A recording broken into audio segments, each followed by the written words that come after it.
So here I was last weekend going away with my wife for our 9th anniversary. Big deal, I know. We were going to Vermont on a road trip that's been years in the making. Been trying to make this trip happen for a long time. Never done Vermont. Lived in New England for 5 years. Still have 2 states on the New England bucket list. Had Vermont, and we also had Rhode Island. Still has yet to happen. Who knows? You could sponsor our trip, fellow listener, if you want. We were getting ready for our trip, and I knew I was going to have to do all the driving. My wife's ankle's been hurting lately. More information than you need. Sadly, I was going to have to do all the driving on this 6-7 hour round trip road trip. And I went ahead and stuck my Star Wars book in the side pocket of the door in the car, just hoping there would be a chance at some point on the trip I get to read my Star Wars book. Freddy, you want to take a guess on whether or not I got to read any of my Star Wars book on our road trip?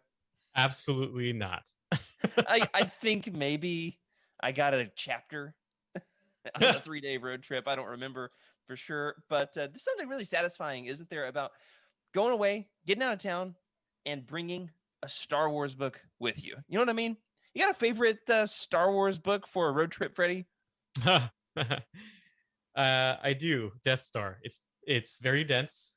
That is really dense. It'll put you to sleep sometimes. There's a lot of material. I like to take it because it's a long book, and the last thing I want to do is carry more than what I need. And that's there you go. Yeah. That's the go-to. Better Plagueis.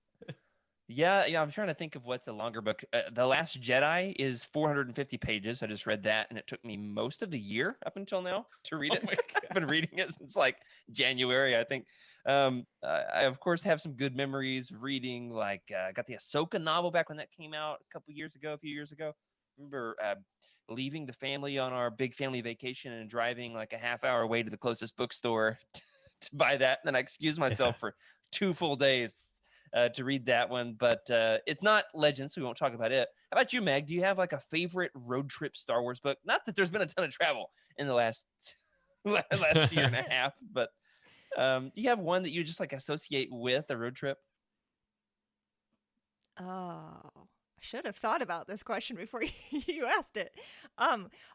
Actually, something with a lot of pictures because I can't like read in the car. So like an art comics or a comic. Okay. There you go. Yeah, something like that. Sure. Yeah, my wife can't read in the car. Our very first, speaking of anniversaries, our very first road trip we took after we got married, I brought Youtini favorite Jedi with me. And I was like, listen, I'll do all the driving. We went all the way down to Disney World from Arkansas. It was like, I don't know, 10-hour drive. And I was like, I'll drive if you read me my Star Wars book. Little did she know it was Jedi. Oh. And you want to guess how many Star Wars books she's read since then? Not many. She read a few of the short stories from a certain point of view because she was a fan of some of the authors who were in there. I'm trying to think, like Ray Carson, maybe. She was excited to read her work. And of course, when it was all said and done, Jedi pretty well ruined her on Star Wars. Oh. So let us know in the chat, what is your favorite go-to pick for a road trip book when it comes to Star Wars? Skuma Joe says, Jared read it at red lights and stop signs. No, I play Pokemon Go at red lights and stop signs. And Freddy's laughing because he does too. He just doesn't want to admit it on on live TV. Well, you don't have to go anywhere, however, to watch tonight's show. No matter where you are, here we are. It's time for Legends Look Back. So let's start the show.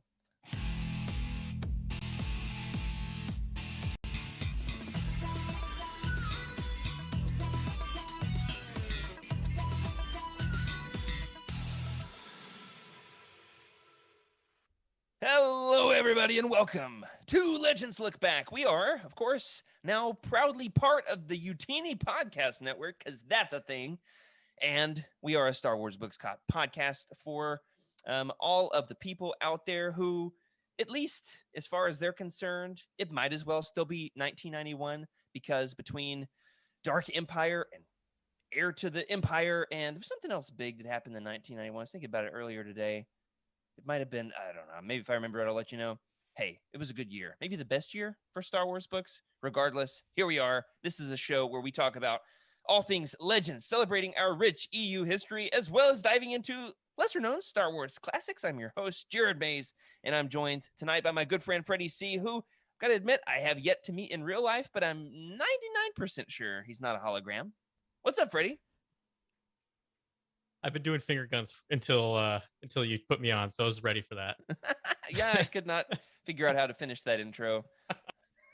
Yeah, I'm so excited for this episode because I've titled it, "This is the I'm going to need a pillow because I can't sleep on these books anymore" episode.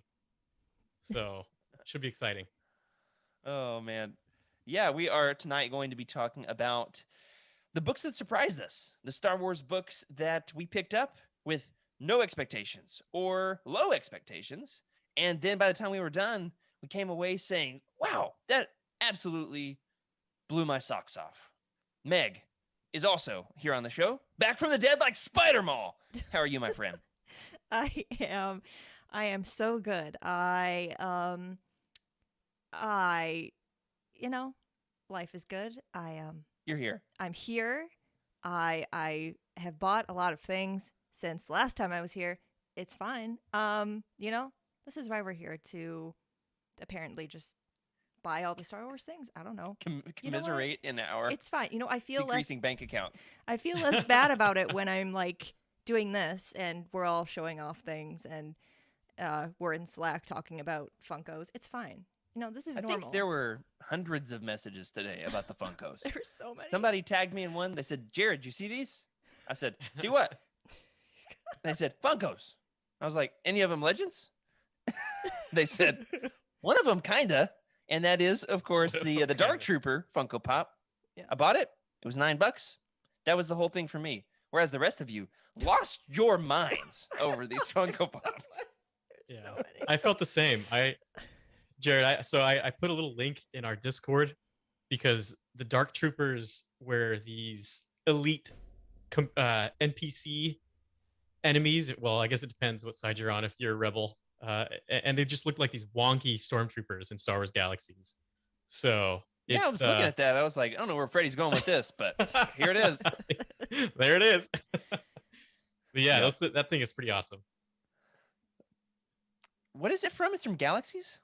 Well, they introduced him in I think a couple comics, but that link I gave you in Discord is a link to like the basically the stats of the Dark Trooper in the video game. Okay. Yeah, see, I thought about doing like some kind of a draft episode. I think we got a droids draft coming up. I did the schedule for our next quarter the other day, and I kind of thought, like, is there a way to objectively, after we've done the show, to objectively prove which of us has the best list? And so we need to find like some sort of obscure Star Wars game from the 90s that ranked and gave stats to characters so as to give some kind of a metric for this, because Meg and I are both very competitive. I don't know about you, Freddy. You seem pretty mellow, pretty chill. Me? Competitive? I don't know what you're talking about. Oh my goodness. I just signed up for my first road race of 2021. Oops, I've already done one. My second road race of 2021. And I'm excited that they're back. Absolutely excited. Yeah. But you know what else I'm excited is back? You guys. Well, of course, I want to say thank you to Cheryl and to Jacob for being here with me last week, so I wasn't all by myself talking about Star Wars books downstairs while everybody else in my house was upstairs asleep. But it's a little. It felt like an alternate universe having different co-hosts on the episode. It was like, I was saying, it's kind of like the fact that Legends is its own alternate universe. It's very fitting, of course, that we had an episode that felt like an alternate universe. Don't you think? I thought that they just did an amazing job, though. They did. So huge thanks to Cheryl and to Jacob. Yeah, I was gonna say, thank you, Cheryl, for taking on both your role and my role, and then just really making that episode amazing, honestly. And good job. Thank you.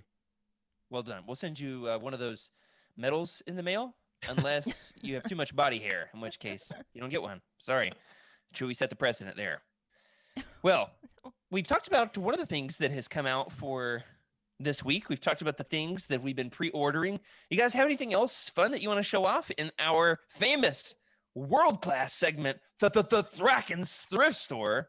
Nerd, nerd. I've got one. I already showed it off very briefly. I picked up the Shadows of the Empire hardcover. I had a meeting in a nearby town that had one of my favorite used bookstores. I always stop in, arrive 30 minutes early, so I go to the bookstore. At this point, I've got so many Star Wars books that it really is hard to find any that I don't already have. And I found the Shadows of the Empire hardcover, which is perfect because I just started reading it. I'm over 100 pages in. I'll give you a taste. All right, here's one fun thing.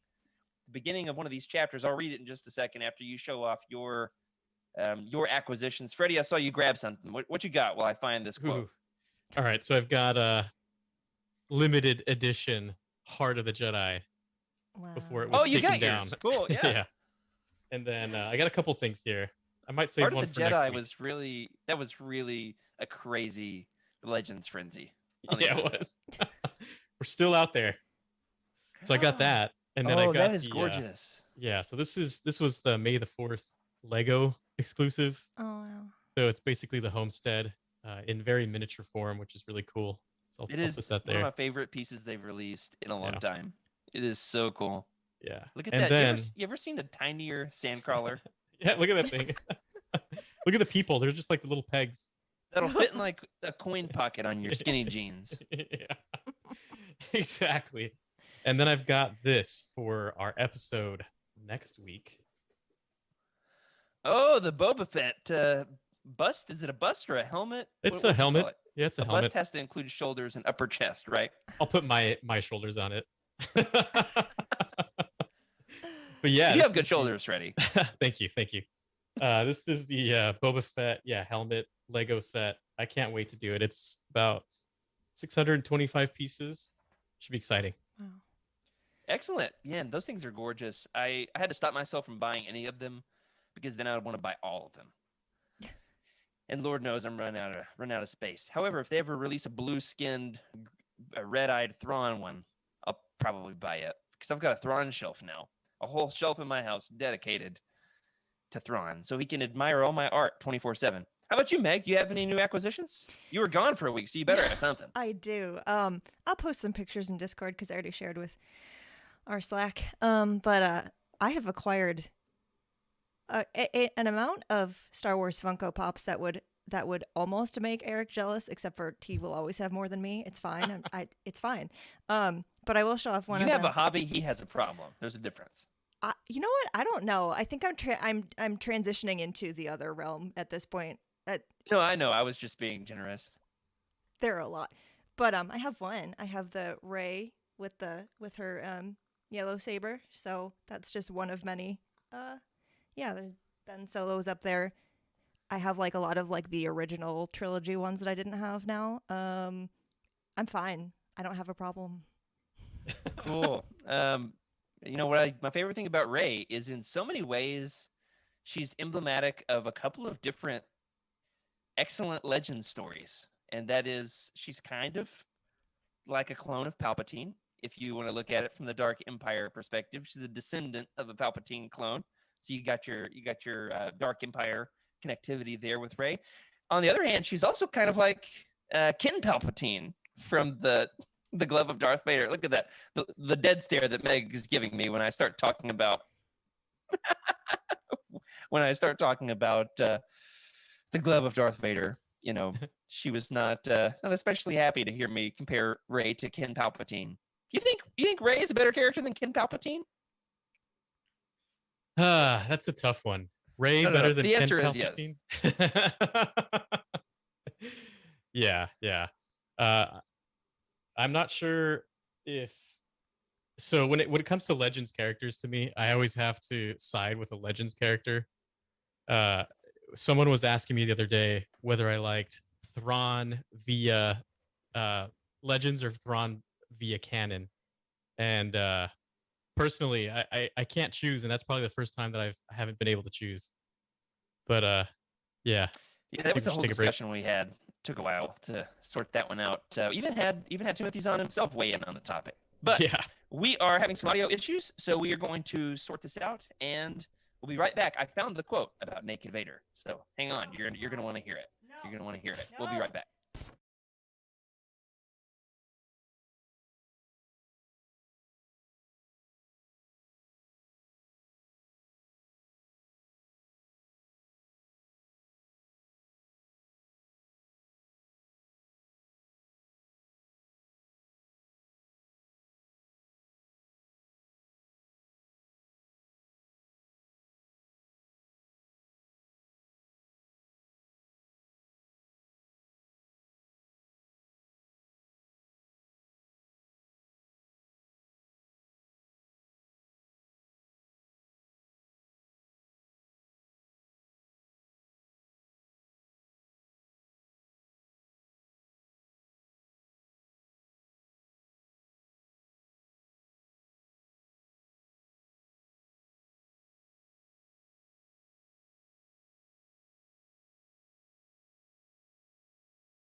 Darth Vader sat naked inside his hyperbaric medical Jared. chamber. The interior Jared. lighting was turned off, Jared. and he was free of the armor that he had to wear to sustain himself in public. Oh my God. The Force was powerful. Vader thought the dark side even more so, but he had never been able to use it to heal his badly burned body to the extent that he wished. Anyway, yeah, I got to that part. The chapter opens with naked Vader, and I was like Chris Pratt in that meme. It was like, here we go, y'all. And Imagine just naked nub Vader sitting in his hyperbaric chamber. His naked nubbins, yeah. If you want more of this great Shadows of the Empire content, well, you can tune in. We are going to do an extravaganza, in fact, of Shadows of the Empire, the first like full-fledged Youtini podcast network crossover event with Cosmic Force. We're going to talk about the comic. We are going to play the video game. I'm trying to get my hands on the N64 game. Which have never played it. I was a big N64 fan, but mostly just played like the Mario, Zelda titles and haven't done the Star Wars ones, which is exciting that I can dive into those. But Shadows of the Empire we got Lizard Shizor over here looking like he's ready to claw some folks to death. I mean, it's going to be amazing. I'm like halfway through it. How about you, Freddy? Yeah. I'm about a quarter of the way through it, but I've got a lot of time this weekend, and this is all I'm going to be reading. It's so nostalgic to me. I can't wait. Oh, man. You know what else I can't wait for? Our next segment, and that is Legends Lookout. Now, we mentioned the Funko Pops that are imminent. Of course, Dark Troopers, they're a Mandalorian. However, I consider them first and foremost Legends, all right, as one should. But there's some other things, of course, worth our attention as Legends fans that have happened in recent weeks, and that is something kind of heartfelt, kind of touching. Got to say it like made me shed the lone tear streaming down my face, and that is yesterday, May 19th, would have been the late, great Peter Mayhew's 77th birthday, which I consider just a great number for Peter Mayhew, because wasn't he like over 7 feet tall? Yeah. 77. I don't know about 7 feet tall. Was he? I think he was 7'2". Yeah, if you say it confidently enough, people will believe you. Don't fact check me, Freddie. I see your fingers running over there. He was over 7 feet tall. Then he had knee issues and slumped over a little bit later in life. But Freddie, have I ever told you my Peter Mayhew story? No, tell me. I'll say this in his honor. Mr. Mayhew, obviously you've graced us through your acting in Chewbacca, but more importantly, as a person, you bless the world. Me in particular, I was reading Vector Prime late one night, beginning the new Jedi Order. I was so excited to finally get to this. The buildup had been insane, reading all the post-Return of the Jedi books. I was finally here, and then there's a big thing that happens in the book, all right? So spoilers for 30 seconds here on Vector Prime. If you are scared of spoilers on a 21-year-old book, that's this. In Vector Prime, Chewie is demolished by a moon. All right, it happens on Cern Pidal. Those dang Yuzhong Vong killed the family dog. And I tweeted about it because I got physically ill. It made me, as soon as I read it, was it because I had a stomach flu? Was it because I ate bad sushi? Could have been both. But I attributed it to the death of Chewie. I ran to the bathroom. As soon as he died, ran to the bathroom and just puked my guts out. Ugh! And then I tweeted about it. I tweeted at Peter Mayhew, like, man, just read that. It was hard. I did not like it. Now, the year was 2013. Could have been 2012. Now, timeline-wise, I think he had already signed on for The Force Awakens at this point, but it was not public knowledge. In my timeline here, I'll look for dates to fact check myself. He tweeted it back at me, and I quote, exactly. He tweeted to me in 2012 or 2013, before the world had seen anything about him being in The Force Awakens. He tweeted, "The Wookiee lives!" exclamation point. Oh, that's so awesome. Now, in hindsight, was he dropping a clue to me, Freddy, that Chewie was coming back in Episode 7? Because I think so, and you'll never convince me otherwise. Absolutely. Yeah. My Peter Mayhew story goes back maybe like 2012 or so. I went to the Los Angeles Empire Con, which is a little convention in LA by the airport. And he was just standing there with a couple of people. And I just looked at him. I was like, my goodness. And at the time, the girl I was dating goes, "Who's that? Is he a basketball player?" I'll never forget that. Even better, baby. Yeah. He's the family dog. No, that's so cool. We've got a great piece of little tidbit here in the chat from Average Joe 1990. Says Peter Mayhew's forward of the Chewbacca comic post Vector Prime was amazing. It warmed my heart how important the character was to him. That's cool. I just bought that digitally, so I have to check out that forward. Have not read it. We've also got a good question here from Blind Fate, so that I don't want to touch with a 10-foot pole, which is, what if Rey actually did kill Chewie? Worse or better than the Yuzhong Vong? I just have one thing to say to that. The Wookiee lives. All right? Wookiee lives. No, I think that it worked for the Yuzhong Vong to kill off Chewie because it establishes how formidable those villains are and how much you hate them for the rest of that series. I don't think you want your hero killing Chewie. Not a million years. Nope. I don't think I'd be buying any Rey Funko Pops after that, personally. Yeah. Meg, you got an opinion on this one? No. What about would you be buying Funko Pops if Rey would have actually killed Chewie? But for the sake of this moment, let's just say no. No more. No more Funkos. What about this? Chat, I would like to give me a hallelujah if you want a naked nub Vader pop. Hallelujah for sure, my friend. Yeah, that's great. I thought this is over. Naked Palps is over. We retired that meme. Naked Vader, though. He's here now. Was this your plan all along to make me You know what else think is that here, I was Meg? free from this? No, it was Steve Perry's plan in 1996. Thank you, Mr. Perry, because it was so good. So good. Freddy's looks so well read at this point. I'm treating mine with kid gloves because I'm reading a little bit out of my collectible copy. You gotta be careful with those. Now, I've got one more thing that Meg, I want to hear you weigh in on. We've had some crazy collectible news regarding an artifact of the Legends universe that has gone on to live in infamy in canon storytelling. But remember, we have the claim to this first in Legends, and that is we've got some frenzy surrounding the dark saber. And I'm not talking about the dark saber super weapon from a couple episodes ago to blow stuff up. I'm talking about, didn't he blow up a hut? Didn't the dark saber blow up a hut? Pretty sure it did. Durga the hut? Durga. Sounds right. Yeah. Yep. Meg, tell us about the dark saber. So the other day, was it Monday, Tuesday? You know what days are whatever. Earlier this week. There we go. I could have just said that. Without any warning or, you know, like previous, like no one had said anything about it. All of a sudden, there was a Darksaber at Galaxy's Edge.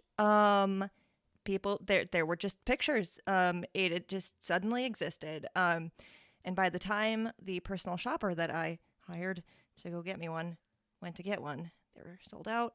And then the next day, Did they still charge you? No. That's good. Well, she went the next day too, and they were like for real gone forever. But yeah, no one knows if they'll ever be back or when. But you know what? The fact that they made however many they made, that's cool. I mean, the Darksaber is now, it has gone from being in animated shows to The Mandalorian. Why could I not? Yeah, The Mandalorian. Yeah, so in in live action is what I meant the to new say. one. Yes, the whatever. Yeah, it exists in multiple mediums at this point. So like the Darksaber is here to stay, and you know, this has been a good week for me. Despite the fact that I don't have one, it's fine. I'll be fine. Yeah. I lend it all to Dave Filoni, to be honest, for bringing that Darksaber back into from Legends into canon. I'm so I love that guy. Me too. Oh man, you know, I think it's so funny that they recycle names like that. That it was a novel from a Goofy Legends book in the mid '90s and made its way into Galaxy's Edge, except for not into Meg's collection. But maybe. Hey, we're holding out. I'm still holding out for the Exarchun Galaxy's Edge saber, the first double-bladed lightsaber. And will it ever happen? Who knows? But if it does, hey, you can be my personal shopper if you're listening. Whoever you are, it'll be great. You're gonna love it. Freddie, we still got to do Galaxy's Edge together. We've talked about it. We've planned 3 trips so far that have been canceled. Yep. It's fantastic. we'll totally do it. You know what else we are actually going to do the rest of this episode? We, of course, are going to be talking about the Legends books that surprised us. The Legends books that we didn't expect to wow us because, hey, there's a lot out there between short stories and adult novels, junior novels, and, of course, comics.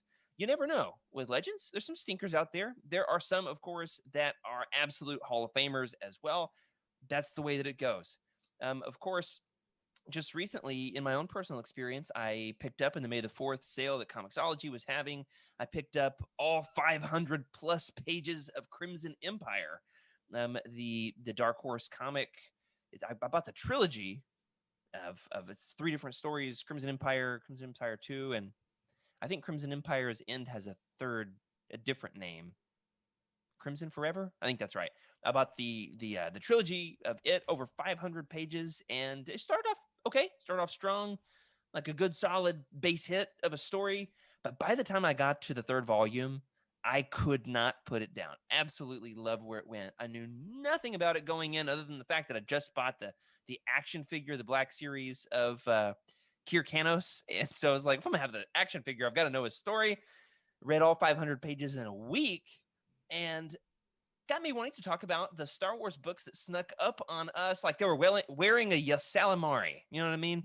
Like you didn't see him coming in the Force or with your regular eyeballs. And I want to hear from you guys. My first pick, of course, for the night is Crimson Empire, which was first released in the early to mid 90s. Could have been 96. I'll pull it up. And then it wasn't finished as a trilogy until I think 2011. So they finally came back to it. One last volume to close out the series, which is really fun when Star Wars does that. You want to have the first 2 in quick succession, and then a decade later we're bringing it back, which is pretty exciting. Of course, with the action figure coming, I wanted to know about this. But who's up first after me?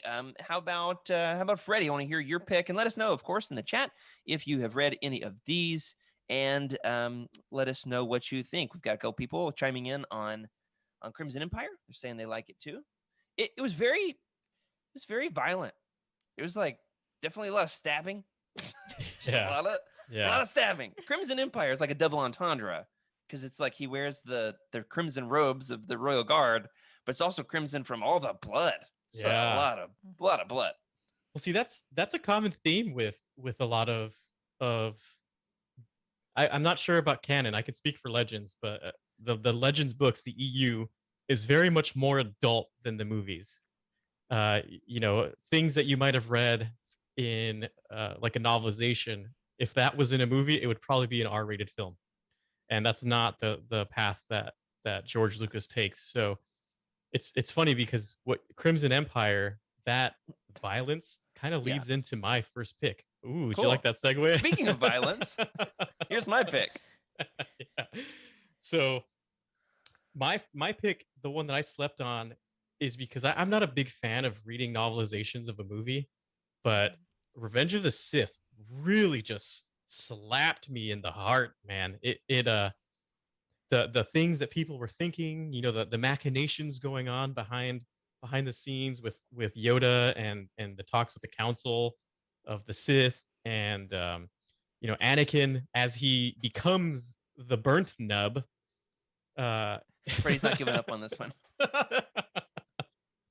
He you go through like his thoughts of what it feels like to be in that suit and that itching and everything. And man, that book just reads so well. And if we were to get that in film, with there's a scene where Palpatine decapitates one of the Jedi, I forget who, and he stabs the other one in the face. That did not happen in the movie. What's funny is Wes says, "Tell me more about this." Is it because, Wes, you've never read it? Isn't that a thing? This is like one of the foundational 5 books you haven't read. What I say about this book whenever I'm recommending Star Wars books to a friend is like, there's a lot of Star Wars books that are good books. There's a lot of Star Wars books that are fun stories. There's only one Star Wars book that is capital L literature, and that's Revenge of the Sith. I mean, it is on a whole new level, I think, than anything else ever written in Star Wars. I don't know what psychedelics Matthew Stover was on, but I'm fairly certain there were lots of them when he wrote that book. It is so incredibly emotionally impactful. Yeah, did you say slaps you in the heart? I've never heard that expression before. Boom. Right in the heart. Oh, man. Yeah, Wes says he's opened the cover and looked inside. Wes, this facepalm is for you, my friend. All right. Meg, what's your pick? I couldn't pick one of these, so I had to pick all 3 of them. I picked a trilogy. It's not one book. I'm going to count it anyway. So we make our own rules here. Exactly. We do what we want. To a certain extent. So my first pick is the Darth Bane trilogy. I guess we'll just go with all of them. I had heard that they were good. I think before I had read them, I was a little bit worried that like people had hyped them up to me so much that I wasn't going to feel the same feelings. I kind of I like to approach things like with I like to manage my expectations. There we go. Well, that's part of why we're doing this episode, Meg. Right. That's one of our mottos at Youtini is manage your expectations. I was and because of that, I was trying to think of the phrase. I finally got there. Yeah. Sometimes the book will surprise you. Exactly. So I kind of was like, well, I have them. I might as well read them and kind of understand what everyone is talking about. And they just blew me away. Like I flew through them like within a couple weeks, maybe. Just it's hard not to. Yeah, they're real page turners. From like start to finish, like I was just absolutely hooked. Because I don't know what it was. I don't know if it was like the time period or like the subject matter. I didn't think I was going to be as invested as I became. And now I'm thinking about a reread. So, yeah, they're really I wasn't good. Until you started talking about them. Yeah, they're so good. It's been a while, but yeah. These for me, Meg, actually fit into the same category. I had no expectations because I was not on Star Wars Twitter. I was not on the team at Youtini. There was not a YouTube channel about what Star Wars books you should read first. There weren't over 100 collections about different Star Wars books you could read. A youth minister in my hometown. Have I told this story before? The youth minister in my hometown went into his office. He had some Star Wars books. I was like, yo, you got Star Wars books in here. He was like, yeah, here, you can take a couple. Here's one, Darth Bane. I love that the youth minister hands me a book about an evil villain. Here's the best part of this story. His name is the most Star Warsy name there ever was, Donovan Fox. Oh, Got to send this Ooh. episode. God. Doesn't that sound like it's straight out of a Star Wars book? That is Yeah, amazing. and I took it with me on a beach trip and started reading it. I was like, oh my goodness, this is great. Yeah, I love that. Love that it totally. It's not going to sneak up on many people anymore. You're Yeah. right, Meg. It's built up a big reputation. Yeah. Well, you know what else is another book that snuck up on me that I knew absolutely nothing about, and that's my next pick. Number 2 for me is Shadow Games. There's a handful of Star Wars books that you see in the timeline. It's like, all right, this one fits right there along Death Troopers, and in that era of like one-off Star Wars books in between A New Hope and or maybe right before A New Hope. These books, it's like, I know nothing about this. I see that it is a Star Wars book. I'm gonna buy it, but when am I gonna get to this? It doesn't have the reputation of Bane. I had a friend who right at the beginning of the pandemic was saying like, hey, you want a fun book that's just a wild ride and an adventure, not gonna make you think too hard, it's gonna make you laugh along the way, it's gonna keep you guessing a little bit. Shadow Games. My buddy Caleb, shout out to Caleb, he recommended this and I moved it up in my reading list. It's effectively the prequel to Shadows of the Empire. It is a Dash Rendar novel, and I mentioned it in the chat on this most recent episode of The Living Force. They were talking about pop stars for a minute in the Star Wars universe. Dash Rendar is charged with trying to play bodyguard for basically the Britney Spears of the Star Wars universe. Like a pop megastar. And then Black Sun gets involved. There's pheromones. It's a whole thing. Han Solo and Dash Rendar basically have like a staring contest, like trying to prove how manly they are toward one another. It's so meta. Like it breaks the fourth wall. It snuck up on me, and it was just delightful. It's not the best Star Wars book ever written, but it is a good one. Michael Reeves, I would say, as an author, massively underrated. Love his writing. Freddy, you're up next. What you got? Yeah, so I slept on this one for a long time, and you're gonna see a common thread with a lot of my picks because I feel like I sleep a lot on Clone Wars, right? Like the prequels, whether it be books, cartoons, etc. I slept on those for a long time because I just, for some reason, just wasn't that interested in it. And it's not like anyone was telling me, and it's not like I disliked it. I just didn't have the interest that others had in it. Well, I feel like I turned around sometime after college and I started to read a lot of the books, right? And Republic Commando just snuck up on me. Like I thought it was going to be cheesy for some reason, but no, it was You're so expecting some snips and spy guy snips and yeah. Sky Sky guy Guy. should be easy. Yeah. Why am I messing this up? Keep talking, Freddy. Yeah. So that was kind of the reason too, right? It's that stuck in my head. But obviously, as the show matured and as Clone Wars matured and as the prequels matured, yeah, you started to see more into it. Of like, a lot of people were just dismayed with like the politics, right? But you need to see the crumbling of the solid structure. And with Republic Commando, you can kind of get the vision of the battlefield, right? And the chaos that's happening down there and all the death and destruction. But it's also a good ride, right? It's a buddy cop kind of thing where you just follow them and have a good time. And if it wasn't for our show, I don't think I would have read those. Yeah, Meg, remember when you read 4 of those in like 2 weeks? I remember some of it. I'm really looking forward to playing the game. I really love the books and bought the limited run version of the game, so I'm expecting it in like 7 months. So whenever it gets here, if it gets here, if the world is still spinning by then, I would love to find out more about it. It follows the other squad, like the squad that's like too cool for the squad in the books. What is it? You got Delta Squad and Omega Squad. I can never keep them straight. The game follows one. The books mostly follow the other. Yeah. They're basically like the cool kids Yeah. that sit at the other lunch table, and you look at them and you think, I'll never be as cool as them. I think the game follows that group, right? I think so. And then you've got basically the Bad Batch. Yeah, it really does predate the Bad Batch, definitely.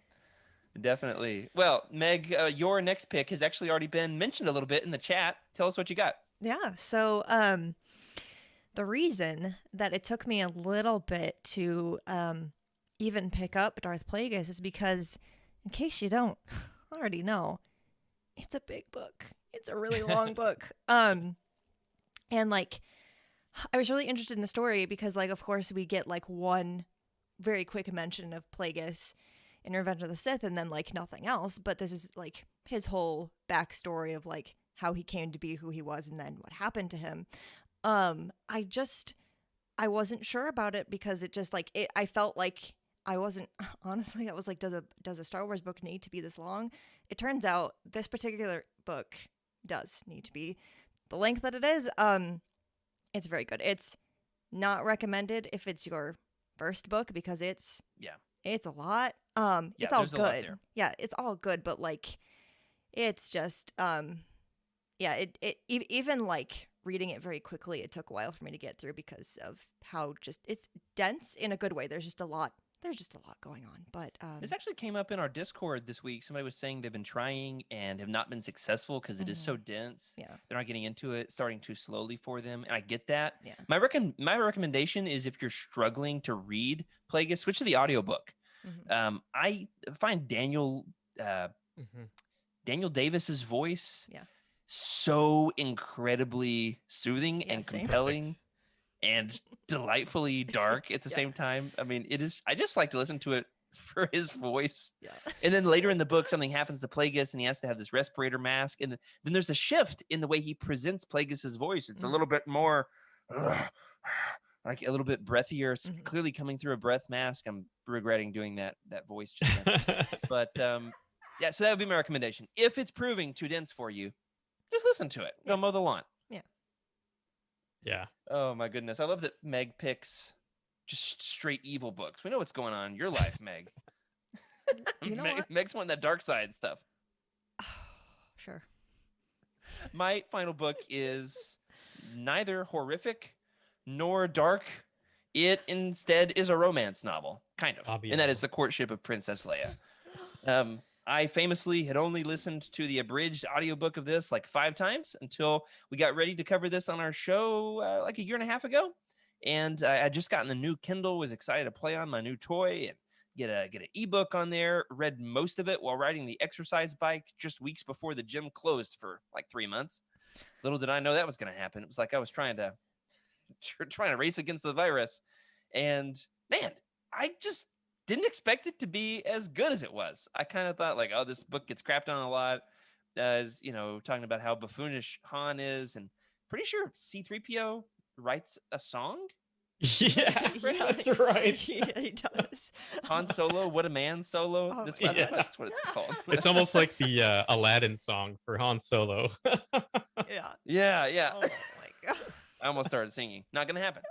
And it's like, it is a classic old school Legends book, but I would say not one to sleep on. It's got Rancors in it. You got Night Sisters, which of course is relevant if you're into the recent canon material as well. It's incorporated into all kinds of Legends books. I think, the most recent Legends book I just read, The Last Jedi, they go back there. Why does everybody want to go back to Dathomir? You know what I'm saying? And it was just a great way to pave the way for what was to come for years and years and years in the EU and even in canon. That's my last pick. And I meant to mention to everybody as we go into the third and final round here, if you have any picks, Legends books that it doesn't have to be Legends, of course, any Star Wars book that you didn't expect much from, that impressed you, something you really enjoyed and didn't really expect to love, let us know. And we will include your pick on the show. Before we do, Freddy, round 3 for you.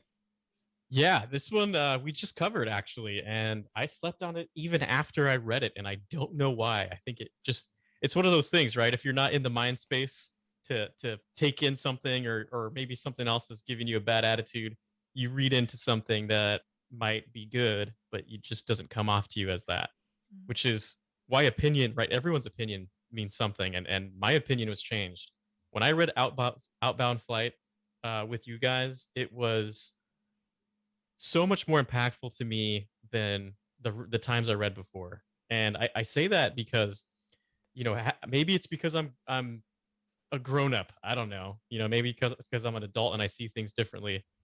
But just Sabayoth and seeing how arrogant he is and the crumbling of the Jedi, and it might be because of the prequels. I think the prequels helped me understand a little bit about what was going on with this era, right? And the fact that Anakin and Obi-Wan are just such uh heroes to everybody when you read Revenge of the Sith, right? And all these books kind of play in with each other, and you really get that overall out view of what Outbound Flight is and why it's so important. Uh, I couldn't like it enough. It was fantastic. Yeah, Cheryl is echoing your sentiment too, and I said the same thing when we covered it. I didn't love it the first time around. I think it had to do with circumstances in my life. I read it like a dark point in my life, and I couldn't really focus on a fiction book. And then it was just at the right point. I was going into Greater Good, was getting ready to read that. Wanted some Legends thrown to counterbalance it, and oh man, does it tie in well with this recent canon trilogy. Loved that as well. We need to do like our rankings one of these days, Freddie, on our top 10 Legends Oof, books. That a one lot. is probably sitting right at about 9 or 10 for me overall. Slightly higher than what's your book, Freddie? The one from the Truce of Bakura. That Ruins of might be like Dantooine. 11. No. Truce of Bakura. It might be right below. It's like it's gonna bubble out of the top 10. Okay, okay. Meg, close us out with the last pick of the night. Yeah. So, Attack of the Clones, the movie, has never been near the top of my favorite Star Wars movies, just in terms of like ranking them. Just turned 19 last week. Come on. It did. Well, you didn't let going me off to college. You didn't let me finish. Okay, I'm sorry. I have like the more I listen to people, like, because there are so many people who love it, like it's their top 1 or 2 favorite Star Wars movie. And like the more I listen to them talk about the reasons that they love it, and the more I listen to like conversations about the good things about it and like why certain things are the way they are, like the more I enjoy it. And like the more I rewatch it, the more I enjoy rewatching it. So it's not like I don't like it. It's just there are so many more that I like more. But when I'm trying to go through all the movie novelizations. I'm still on A New Hope. I've been reading it for like 2 months. Isn't it the shortest one, Meg? It's not the book's fault. This life is just it's whatever. I'll get there. That happens sometimes. You get stuck on a book. Yeah, it's really good. I'm enjoying it. But anyway, we'll talk about that. Not right now. So I wasn't too confident about like the Attack of the Clones novelization when I got to it, because I was like, well, this is my least favorite movie. Is the novel really gonna like do anything to change that? I really liked, like, because there's like additional scenes in it and it kind of like frames some things a little bit differently. I really enjoyed it. And it was one of the many things that like really made me appreciate Attack of the Clones a little bit more. And I really would like to like reread it again, because it just, there's something for me, because it's just very much like a book reading words person. There's just something about like reading, because I'm familiar with the story. There's something about reading it that just like makes me look at things a little bit differently in a good way. So yeah. Perspective. Hey, and he, the author, R.A. Salvatore, lives somewhere within 10 minutes of me. Yeah, somewhere. Every time I go to the grocery store, I'm like, today's the day. Oh my God. It's not. It hasn't happened yet, but it could. I've got some leads. I've got tendrils of leads everywhere. I'm hoping for the best. You have your spine net. Your Bothan That's spine right. net. My Bothan spine. I was thinking tendrils like boar gullet, but yeah, yours is better. Yours is way better. All right, let us know in the chat. Let us know, of course, in the Discord, or even on the Legends Lookback Twitter, what is a Star Wars sleeper hit for you? Something that you didn't expect much from. If you manage your expectations properly, this is what should happen. You go into a book thinking, I'm just going to let it do its thing. Mm-hmm. I'm not going to force it to comply with what I want it to be. I'm just going to let it be what it is. And of course, we want to know, what is that book for you? We, of course, had drastically different picks tonight. We had kind of hardcore staples of the Legends universe. We had some obscure books that most people don't ever get to. And of course, I would love to know what you think. The chat has been absolutely popping off tonight. If you are listening to this on audio later, hey, or if you're watching this on YouTube after the fact, you want to be here with us live because you don't even know all the stuff that has happened in the chat while we have been having this conversation. It is amazing. The Spice Den, I think that's our buddy Jacob from the Cosmic Force. He says Dark Empire for him was way better than he expected it to be honest. Famously, Dark Empire 2, he talks about how crazy it was. Not in like the best way, but for Dark Empire 1, he really loved it. What else we got here? We've got Average Joe saying that he loved the beginning moments of Attack of the Clones, the novelization with Shmi. I agree. I think that was my favorite part. We've got Average Joe saying that Darth Plagueis is one of his top 5 pieces of Star Wars content ever. Movies, books, TV shows, and I might agree. Maybe. I'm not sure. That's good. Got Dark Empire gets into the top 5. So then maybe Plagueis is 6. I don't know. We'll have to do our draft for next March for March Madness or something.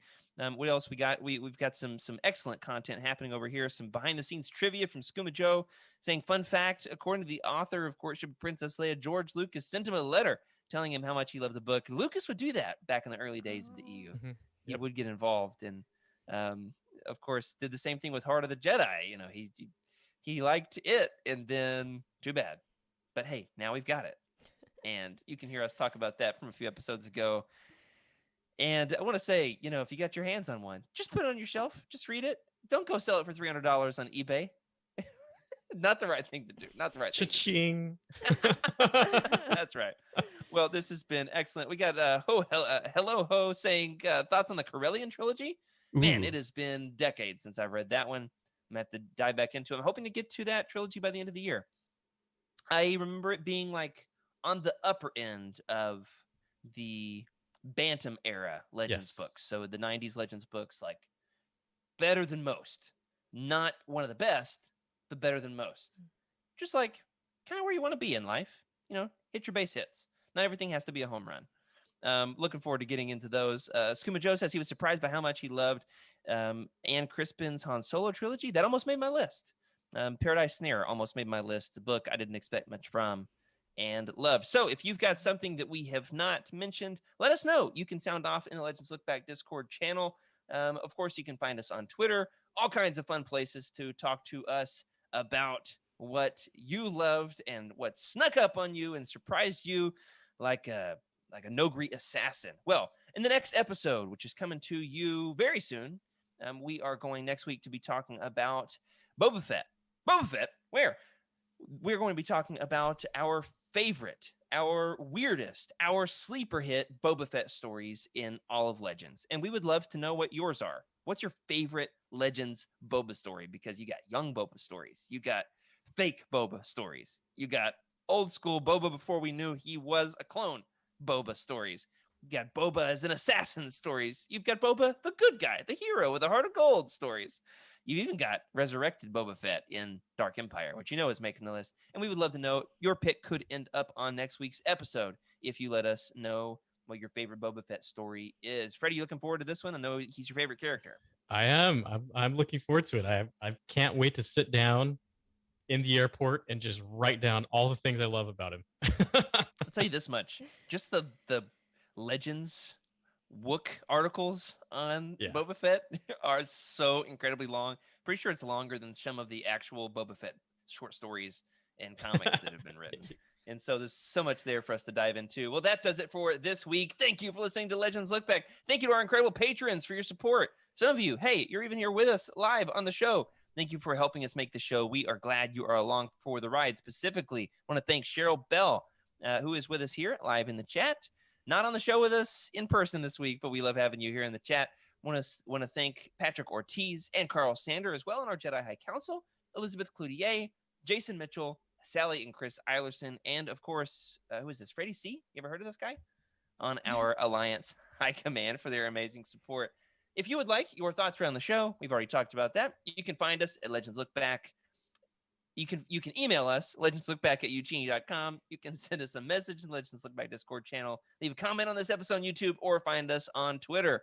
The main account is at Legends Look Back, or personally, I'm at Jared Q. Mace. Freddie? At Wake Up Freddy. Or Meg? At Meg Dowell. We would love to talk Legends there. If you're looking to buy some of these books and want to help support the show, you can look up a book on Youtini. You can click the Amazon, Thrift Books, or eBay links in the profile, or if it's a comic, I mean, we got Marvel Unlimited links there too, which is cool. And you could even click on the book profile and leave us a review. You can tell us what you think. We would love to know your opinion on this. What's your sleeper hit? Let us know there on the site. Remember, in the meantime, as you wait for the reappearance of Boba Fett, or, hey, for Naked Vader in Shadows of the Empire, remember to keep the Youtini fan code and be a force of positivity in the fandom. Good night, everybody. May the force be with you.